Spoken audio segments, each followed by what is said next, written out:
පිළිගුඩුව නවත්තපන්. ඒ බලන්න වෙන්න. ටැක්සි. මේ බද්දු. ගියා.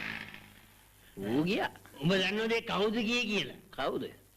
ඒ තමයි නිල් ආම්ස්ට්‍රෝං. එයාක කොහෙද ගියේ මේ ඌ හන්දට ගියේ. හන්දට යනවා නම් ඔය යකු මෙහෙ නවත්තන්න. ඒ හාල් පාරුවට යන්න ගියමු. කවුද හාල් පාරුව? උඹ කෑනුක හිටින්කෝ මං. ඕගොල්ලෝ මට කතා කළාද? ඕගොල්ලෝ මට කතා කළාද? මේ කවුද? අපි කතා කරේ ටැක්සි එකට නොයා යන්න. අනෝයි. ඉතින් මේ බજાર එකේ හැමෝම වගේ මට කියන ටැක්සි කියලානේ.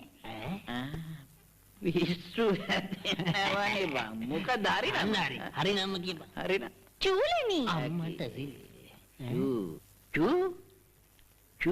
චූලනි කිව්වා? මම පොඩි කාලේ ඇඟේ චූ කරගන්න හින්දා මට චූලනි කියලා කියනවා. මේ ඔයා චූ කරගත්තේ අපිට වැඩක් නැහැනේ. අපි පොඩි කාලේ චූ කරනවානේ. ඒක නෙවෙයි අපි හන්නේ දැන් මොකද කරන්නේ? දැන් අනාථ වෙලානේ. මේ සුලිසුලකින්ද? නියගෙන්ද? වැස්සෙන්ද? මොකෙන්ද? වැලි සුලකෙන් ඉඳ හිම කුණාටුවකින්ද? ඒකනේ මොකෙන්ද අනා? මොකද්දනේ? වර තීරණේ. මේක නෙවෙයි මොකද්ද මේ ඇඟිල්ලෙන් අයින ප්‍රශ්නේ ඔයාලට? මම පරණ ටයිපිස් කෙනෙක් නේ. අනේ පුරුද්දත් අරින්න බෑනේ.